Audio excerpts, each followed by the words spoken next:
Hey there, Hexers. This is Function here. So just last week, Cryptozoic in their update gave us a couple spoilers. They're both really exciting, and here was one of them. It's Demolition. It's a 3-cost, 1 ruby threshold basic action. It says target champion loses 1 temporary and 1 permanent resource. So I think this card is really interesting. I'm kind of surprised that they were spoiling it, and it falls under what I would call Disruption and Denial.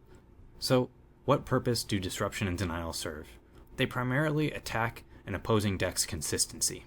The forms of disruption are discard and hand disruption, removal, hate cards, and resource denial. Discard is probably the most straightforward of the bunch. All it is removing cards from your opponent's hand. I included hand disruption with it as well, because in that case, you're usually talking about a very specific type of discard, which lets you look at your opponent's hand and take a card out of it. I'm using Giant Corpsefly as an example of discard. Not only does it make the opponent discard a card when it enters play, but it also provides a body itself.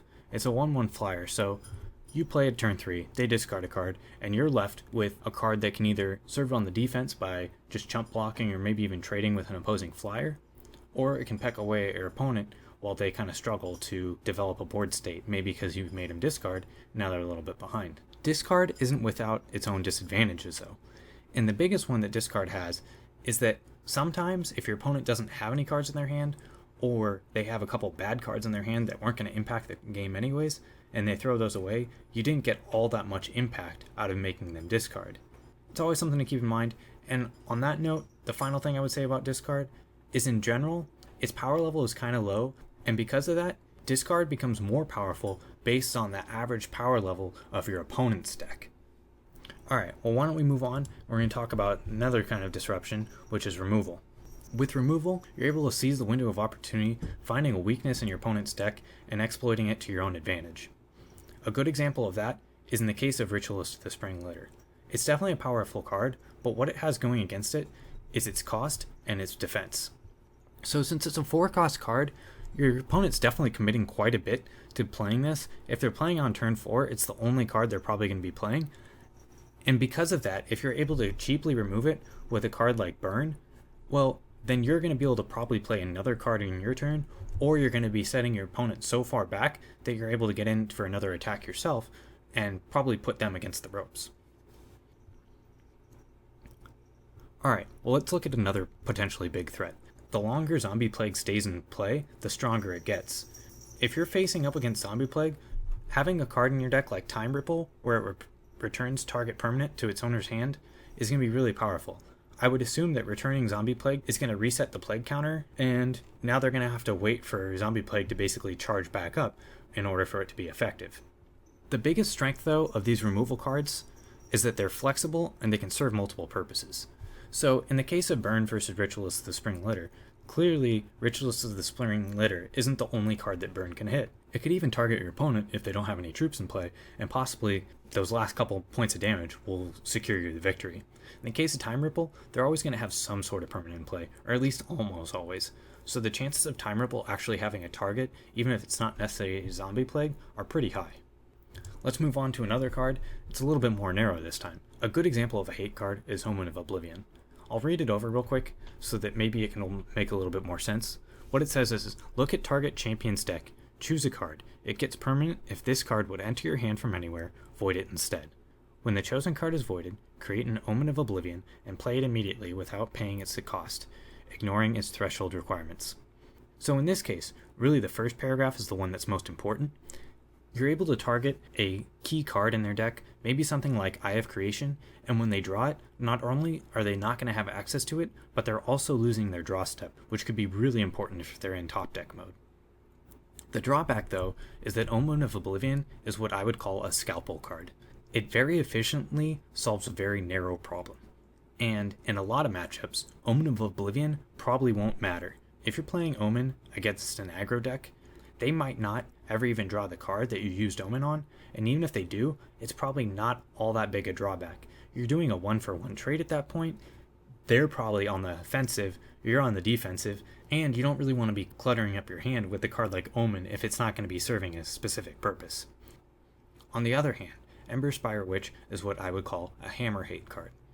Even in its weakest matchups, it's still a useful card. It's a 2/2 body with Swift Strike for 2, which is pretty much on curve, and the Swift Strike is definitely going to be relevant. But in the matchups where your opponents have life gain cards, the champions can't gain health clause is going to be even more relevant. I expect that a lot of Ruby decks would otherwise be having a hard time with life gain. In general, a lot of Ruby's cards are inefficient or they're easy to deal with, and if your opponent was playing life gain cards, they would be able to put themselves so far out of reach that you would have a much harder time securing victory. But with a card like Emberspire Witch, not only are you stopping them from gaining health, you're essentially making all those cards that they were going to gain health with into dead cards that aren't going to do anything for them. When you're using hate cards like this, a card like Omen of Oblivion is going to usually be in the sideboard. A card like Emberspire Witch might see a little bit of main deck play, and any remaining copies that you might need are going to also be in the sideboard. Finally though, let's talk about resource denial. So that's the category that Demolition, which I was talking about earlier, falls into. Real quick, I want to say Demolition probably doesn't remove any threshold, which definitely lowers its power level a little bit, but the fact that it can lock your opponent out of playing either their 3, 4, or 5 drop is definitely something that's still very powerful. When I'm talking about it not removing threshold and lowering its power level, what I'm talking about is, say you were playing against a 2-color deck and they only had 1 diamond threshold. You're not going to be able to destroy that threshold with Demolition. If you were though, your opponent would definitely be at a big disadvantage. So since Demolition isn't able to do that, when is it strong? Well, there's 2 big scenarios where I would say it's strong. The first of which is in a tempo style deck, where you're playing something on turn 1 and turn 2, and then on turn 3 you're playing Demolition. And hopefully for you at that point, your opponent hasn't developed all that big of a board state. You're going to be slowing them down just enough to continue swinging in for quite a bit of damage. And when they finally do play their 3rd resource and have a card to play along with it, hopefully you'll have an answer for that card. You'll be able to continue to press the advantage, and your opponent won't be able to ever get back into the game. The other situation where a card like Demolition is really strong is in a ramp deck. Say you're accelerating your own resources, and in the meanwhile, you're also destroying your opponent's. The angle which you're attacking is kind of also the same angle which your opponent is going to be at a disadvantage. And then the idea would be around turn 5 or 6, you're playing your own huge threat, like a dragon or a kraken, and meanwhile, your opponent has no way to respond because they've been slowed down from your resource denial. One final spot though, where resource denial might also be good, is if it's in your sideboard. Say you're playing a slow deck, and your opponent is also playing a slow deck.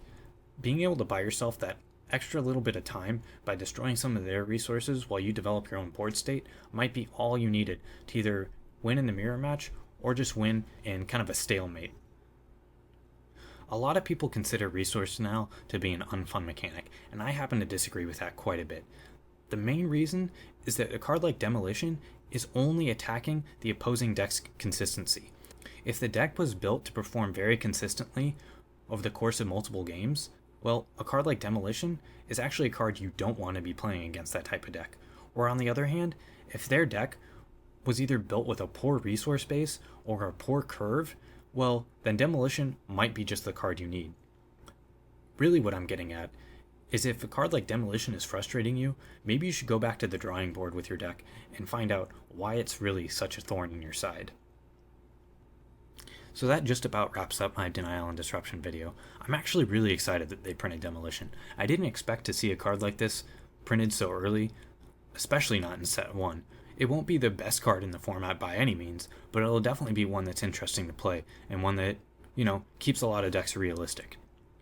Alright, so to wrap things up, Alpha's right on the horizon. It's currently slated for October 8th, and they're going to be rolling out the invites. So if you slackerbacked, or if maybe you kickstarted at one of the lower tiers, you probably won't be getting in right at October 8th, but I wouldn't be too surprised if you got in within a few days of it. On that note, if you didn't do the Kickstarter or you haven't gotten the Slackerbacker, it's not too late. You can still do so, and it's going to get you access into the alpha.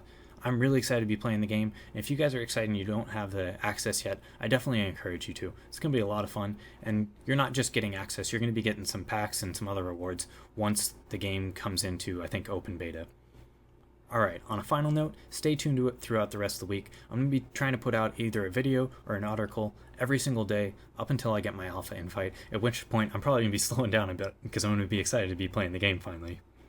If you don't see a video come out from me on any given day, I would say definitely go check out hexvault.com, because if I'm putting out an article, that's where it's going to be. Until next time guys, less fail, more function.